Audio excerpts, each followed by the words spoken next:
What's up, Patreon? I'm gonna go over my editing process. A lot of you ask about it. I know my shit's dope, so I figured I'd break it down. I just uploaded, or I haven't uploaded yet, but I scheduled to upload quality versus quantity. I think it's one of my best videos. I really do. I think everything happens for a reason. This one, well, we'll see how people respond to it because, you know, you guys are the judge. It's not me. But yeah, there's a lot of editing stuff that went on here. And I like to talk about it because I think this is a good example. I used tons of different footage. I had to rewrite this commentary like 4 times. I re-recorded the commentary like 4 times too. And yeah, I'm really happy with how it turned out. I was very particular with this. I'm usually picky with my videos and picky with what I choose to put in. But this one I was like specifically, like for example, I was going to use this dog footage that I recorded of me and my dog like a couple months ago, but it just didn't fit the theme of the video enough. You know, you're supposed to be cinematic, or I'm supposed to try to be cinematic and like a filmmaker, so it didn't fit. So I had to scrap all this footage, and then I went back into the city and I filmed these skaters. I filmed like B-roll of cars, me climbing shit. That kind of fit the theme of the video more. But this footage is good. I probably will use it for another video. But basically how I'll break it down like step by step. You can see here, well, first I use Adobe Premiere and I use After Effects. That's what I use to edit all my videos. And I make a shit ton of sequences. So I went to film school for 2 years, and actually I did learn a lot in film school. But first you want to start off by like creating a bunch of bins. I make like my footage bins, like here, footage. I have my extras bin, that's like random shit, like title screens and, you know, green screens or effects or whatever. I have my audio bin right here. I have New York City, and then like I kind of get lazy and I don't organize everything, but try to keep everything organized to some degree, because if you have big projects like this, there's so much going on here, you have to be organized. And I'm a very disorganized person. You can look around my fucking room. I'm not clean, very disorganized. I have piles of shit. But in editing, you got to have a system. And so the best way to do it if you're doing an extensive edit is to make a shit ton of sequences. So sequences, if you, like, I don't know how beginner some of you are, but you have to, it's like the timeline is your sequence. So I start off with a bunch of assemblies. So this is not a good example because I fucked up this assembly. But if I go into New York assembly, for example, I went to the city and I shot a bunch of footage, and then I compiled every single usable clip in chronological order. And so I'll cut down the scraps. Like if I'm setting up the shot and it's recorded, then I'll cut that out. Basically, the assembly is just a sequence of all the footage that's usable. And so this is what I have here. And from the assembly, you can go into an edit. And so this is called Wednesday edit, this sequence. And it's basically, if I want to put like a clip over this audio section right here, I will go into my assembly, take it out, and put it in here. Simple stuff, but it really helps organization because you know what clips you have, you get used to looking through, you get familiar with everything. And trust me, you have to make an assembly and then make a rough cut. Also, when you start a new day, always make a new sequence. I have so many right here. The Wednesday edit, I have audio editing, Mochi assembly, that's my dog. The drawing cut, this is the cut where I add all the drawings in After Effects. But yeah, that's besides the point. Let me just get into the good stuff, the stuff you actually want to hear me talk about. If you even want to hear me talk about it. Some of you probably aren't even editors, you just want to hear me talk. I had to record this twice because I realized I was recording in the wrong frame rate, so apologies, my kind of out of breath. Alright, so the video starts off pretty well.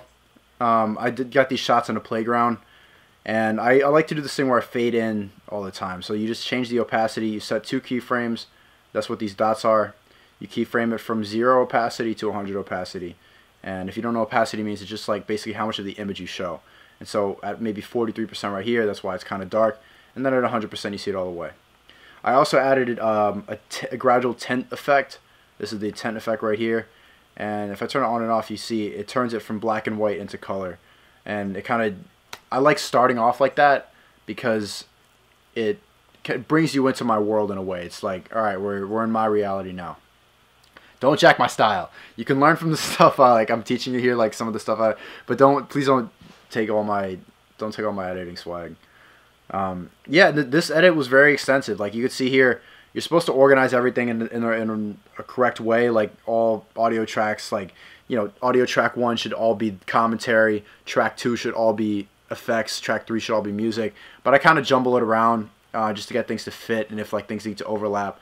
So I'm not exactly a traditional editor, but that's just how I get used to it. But you should learn the right way. There's so many sound effects in this video. This video is a good example of audio mixing and everything. I have my big headphones on and I audio mix everything to make sure it sounds perfect.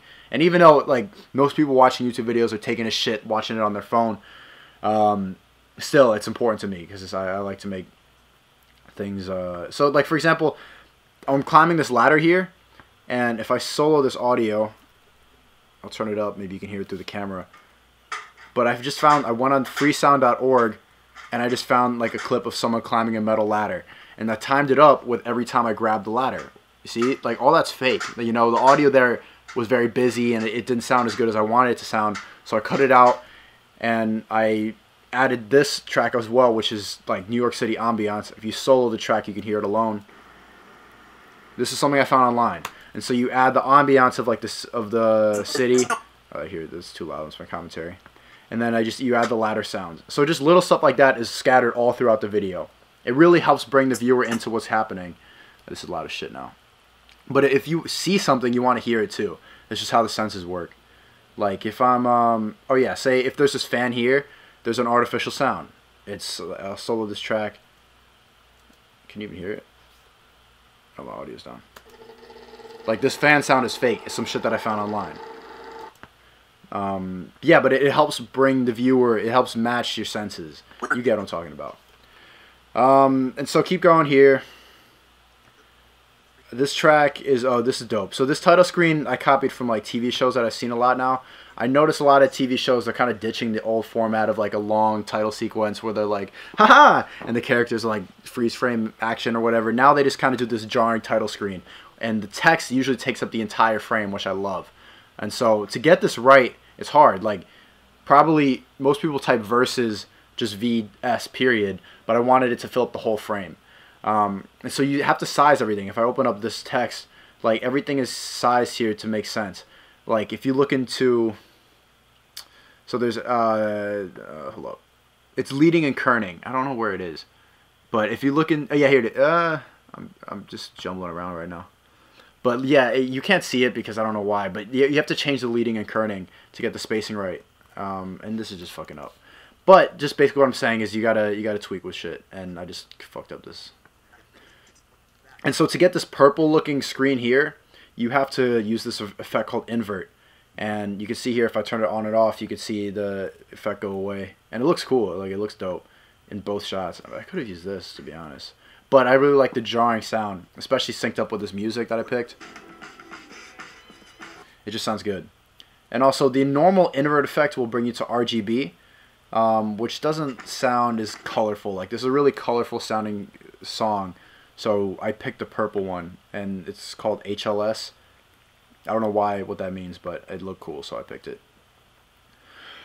Oh god, I'm out of breath a little bit. All right, but is anyone gonna watch this? Like, does anyone care? Are you guys still watching? I'm like 8 minutes in. Yeah, thanks for sticking around. There's cool stuff going on here if you want to see how I'm editing. So right here I brought in my title screen. Just bring in the opacity, and then you put the text over the tree trunks. Nothing that complicated.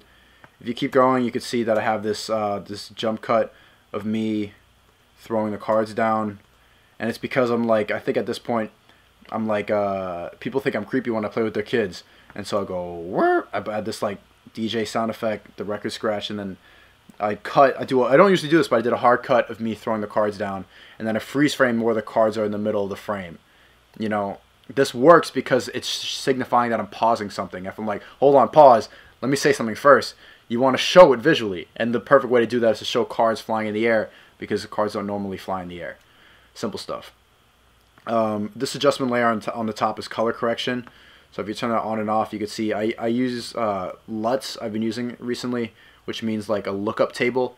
Basically, it saves me the time of having to tweak everything in color correction. I kind of just pick one that someone else made, and I picked this one. I think it's called like just a basic film LUT. And this is the raw footage right here. This is what it would look like without color correction. But with the color correction, it really pops. It really looks kind of dope. And here's without. I think it makes a big difference. This just looks like normal footage you could shoot with the phone. Kinda. But when you put a good LUT on on a camera that has really good quality, it helps bring out the colors in the way that you want them to look. If you want to make something cinematic, you always have to color correct it. I think everybody should be color correcting their videos. Something that's pretty underrated in the YouTube world. So over here, this clip is funny because, so after the pause, I kind of jumped down a little bit. But this is actually, there's two things going on here. If you go to speed duration, you could see that the clip is sped up to 150% of its normal speed, and it's also reversed. So the normal clip is actually me climbing up the tree, but I thought it looked cool. Something with my pants here, it just looks cool the way it climbed down, especially when it's sped up. I don't know. And then here, I dissolve. Like, that's what this is. I dissolve to this clip because it's kind of like we're bringing you into a story. You can see the frame is shifting here. That wasn't on purpose, just because I have to wrap my tripod around a fence, and I couldn't get it steady. But it looked cool. You know, sometimes mistakes work out. I went over this shot with the fan. This shot was so dope here. So I got in the middle. This isn't even editing, but I just want to talk about this. Like, I had to get in the middle of the street, and I was waiting for the cars to pass. And I angled my camera up really high, and also zoomed all the way out, so it's the widest angle that you can get to, and it looks like this truck is going round. So it looks really cool, especially with the graffiti on it. It's a good way to signify transition because you're revealing what's in the background. This is a great shot. Here, there's a couple things going on. So here I'm saying, like, I'm teaching Indian kids how to speak into the fan and make it sound like a robot. And so I overlaid, what did I overlay? If I hide this, yeah, so this is a fan here. And I changed the blend mode to screen. And so what you could do, you could probably lower the opacity to maybe 30–40%, but usually the blend modes are normal, which would take up the whole screen. But I wanted it to kind of blend with the shot that I already had. And I also added another effect called an earthquake effect. Something I downloaded online. It's not that hard to find. Just search earthquake effect, and it gives you that shaky feeling. Especially because I'm talking about like a vibrating sound. You want to see the visual of it. There's this layer here. I'm not sure what this layer was. This layer, oh yeah, this was just, I duplicated the street, and I added another earthquake effect just to give it a little more shake. It looks cool. There's people upstairs yelling. But yeah, just stuff like that. So if you're, what I do a good job of is, like, people always call this, like, shots like these B-roll, but I incorporate them with my commentary. So every shot is very deliberate. Every shot, you know, I don't shoot with exact commentary ideas in mind, but I shoot with the concept in mind. So if I'm talking about kids, if I'm talking about nostalgia and I'm talking about people and I'm criticizing society and culture like I usually do, I want to get shots of society and culture and shit. So I went into Times Square and I got these shots of a ton of people. And I know that the shot's going to be useful because if I'm like saying like, people are fucking stupid, people are so consumeristic, having a shot of 1 million people in Times Square is perfect for that. So I know that's going to fit. If I'm talking about kids and then talking about nostalgia, having shots of me climbing a basketball hoop, like looking like I'm trying to reclaim my childhood, or trying to, like, me, a goofy ass like 6'2" dude climbing a fucking playground thing. It looks funny. It looks jarring because I'm talking about how I miss being a kid and I'm not a kid anymore and I'm finally growing up. This shot was dope. This is at the Nassau County Museum. Yeah, I love doing this thing of me throwing the cards at the lens because it's a perfect place to cut. Like, right when the cards hit the lens, you can cut to something.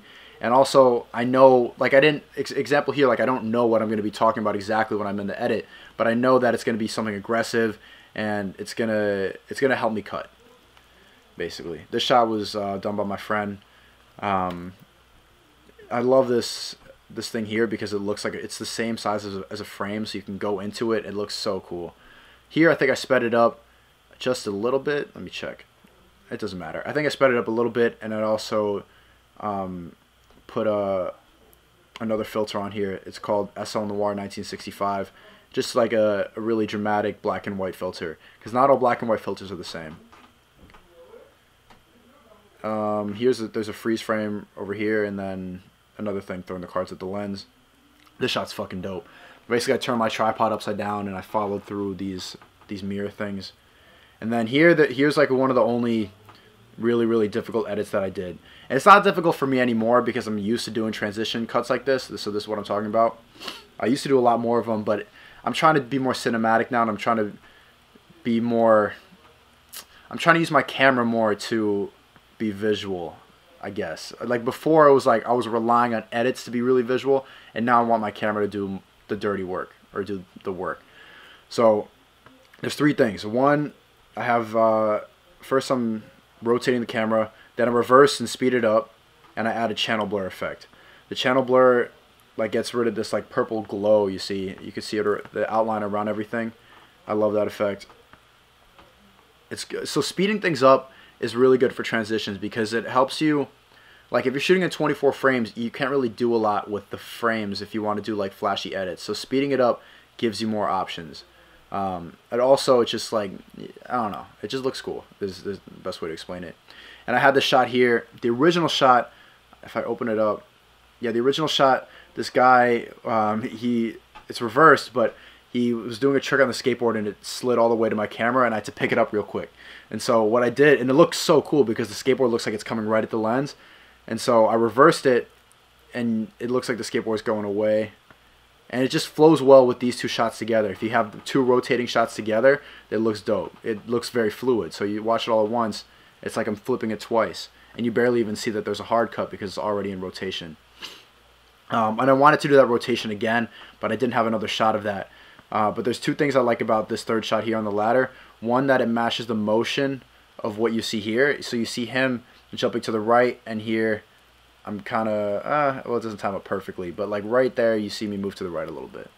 And so to get the same turning and zooming effect, I just did it all digitally, which doesn't look that great because you could see like the gaps in the corners of the frame, but you know, it still looks cool.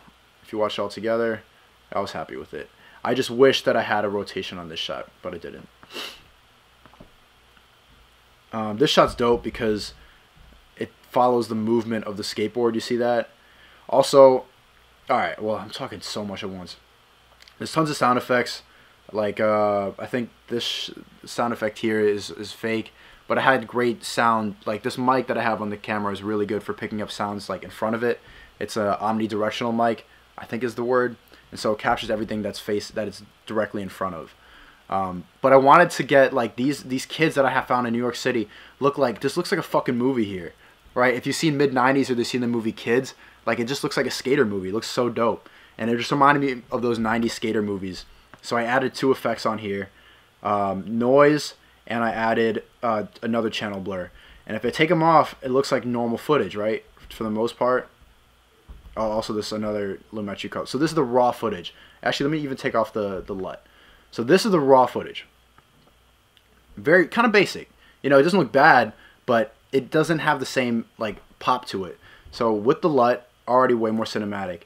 Then I warmed it up a little bit to make it look more 90s. I added a channel blur to make it look like film, and then the noise to make it look like film. And so now what the grain does is it makes it look like a film camera, doesn't it?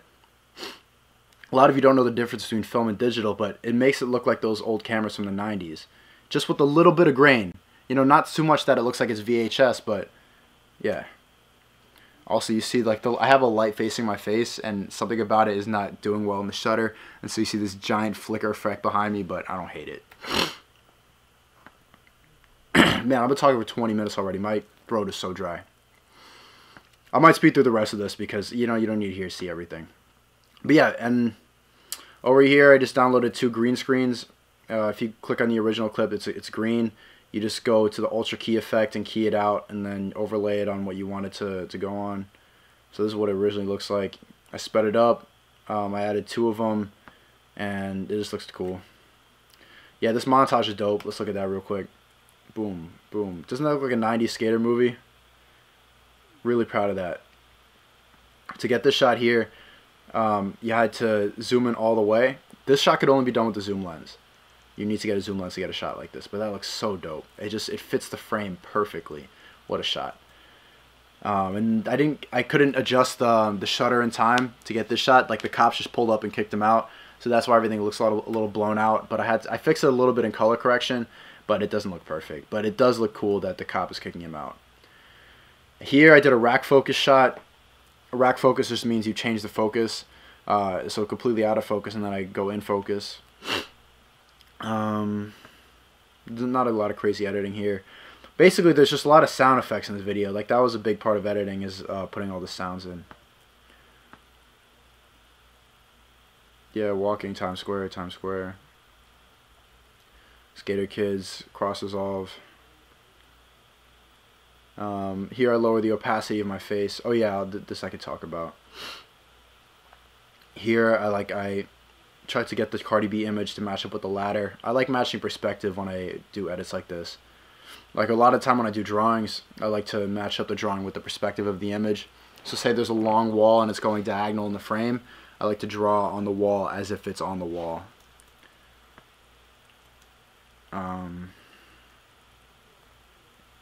Yeah, there's a reverse. I like to follow motion a lot. When I pick shots to use in my videos, I use a lot of them with motion. That's why I'm always climbing shit. It's just because it makes the frame more interesting. Like this here, like I'm running away. It just looks fucking cool. This edit was fun. Nothing that complicated, but it works really well. Like you have to do a lot of different overlays. First, like you zoom into the frame, so you get a screenshot of a YouTube video, and then you zoom out into it, and then over here I cut to me saying like, what the fuck? And this was a funny line, and so like even though the audio finishes right here, I kept it going because I had a funny face. And so that's called a J cut. That's called a J cut, something I do a shit ton when the audio from the next clip comes in before you see the video. So let me just play that real quick, because what I'm saying might not make sense. What's the fun in that? I would hate my. So I say I would hate, but you hear it before you see it. I would hate my own. And it helps you bring it to the next. It helps bring the viewer into the next shot easily. This one I had a lot going on here.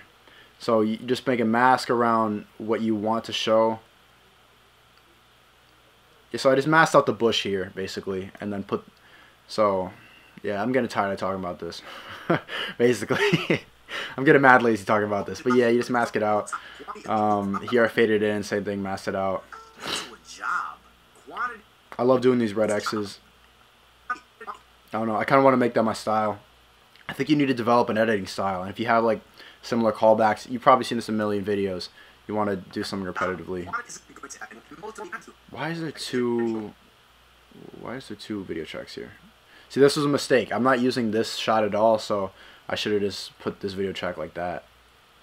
Because yeah, man, I'm fucking this up right now. I'm getting real tired of talking. Oh yeah, this shot was dope. So I found this guy playing basketball, and I wanted to get the fence out of focus, like blocking him a little bit. So, but the original shot, yeah, and it was kind of blown out. You see that? So I had to color correct it a lot. I added a lot of shadows. I added a lot of contrast, and I lowered the blacks. So right now you don't really see the fence enough. It's not popping enough. It's already out of focus. So you need to be able to see that there's a difference between the fence and him. So I lowered the shadows a lot, and look how much better that looks. Like if you take off the color correction, let me just show you what this looks like without color correction. There's 3 different color corrections of this one shot. That's what it originally. Oh wait, and let me take off the grain. I added the same like film blur effect that I did before. This is what the original shot looks like. Isn't that crazy? Like what you can do with editing is you can really change a shot completely. Add the noise, channel blur, color correction 1, 2, and 3. Completely different shot. Easy to attain. It's not easy. Blah, shut up, Nico. SNEAKO. Don't tell people your name. Yeah, the shot's dope here. I'm talking about my shots more than editing. But yeah, it's how it is.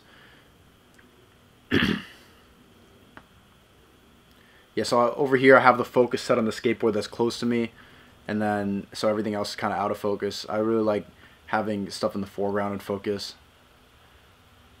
Then he skates away, and when I say something like hey, let me let you into something, I masked out my face, and I matched it with this line. So if you see the line in the sidewalk, this is where I cut the mask. It's not perfect, but I think I was tired. Here's reversed. I do a lot of reverse effects. The same thing. Lower the opacity. Put my face over here so you see 2 things at once. Which is uncommon. You don't see it a lot in YouTube videos. Yeah, and that's basically it. That's basically it. And so the last thing after I do all that is I make a new sequence, and I do my drawing cut. And this is where I do my drawings. See all these red clips? These clips here. These are what I have drawn over. And you got to time everything. You got to sync everything up with what you're saying. So I haven't really been doing like drawings. I've mostly just been drawing words and timing them up with how I speak. That's what I did here. There's not a lot of them. I felt like the filming was good enough where I didn't have to rely too much on drawings. Like everything happens for a reason. I really had to rely on drawings. But this video is like the filming was good enough where it carried it. But yeah, there. See, whenever I draw, I like to, well, except for here because it's kind of a blank canvas. But basically, whenever I draw, I like to draw with something that's in the frame. You know, you got to make it interesting. I could just draw directly on the screen, but there's no fun in that. It's not visually interesting. So you gotta match something. Here, yeah, there's not really to draw on. But here, for example, like I'm drawing on the art, on the architecture. Like it's matching the perspective of what's in the frame. And that's it. That's it. I'm getting so tired of talking. Hope this video was informative. Let someone know, like, if they keep asking about my editing process, tell them to watch this video. Sorry about the flicker in the background. Sorry that I'm tired. I'm about to upload this video. So thanks for watching, Patreon. Appreciate your support and contribution. Don't steal my swag, but learn from this. Like, I know I'm a good editor, so it just takes a lot of practice. Like, I learned everything pretty much from YouTube tutorials. I learned organization in film school, but all the effects and stuff I showed you here, I learned from YouTube. So just watch tutorials. If you want to learn how to do an effect, watch videos like music videos and look up tutorials about how to do that effect. That's it. It takes time, you know, but I didn't know how to use Premiere last year. Last year I was using like Vegas, and Vegas is terrible in my opinion. This is the best program, Adobe Premiere, in my opinion. Yeah, so thanks for watching, and I'll see you later.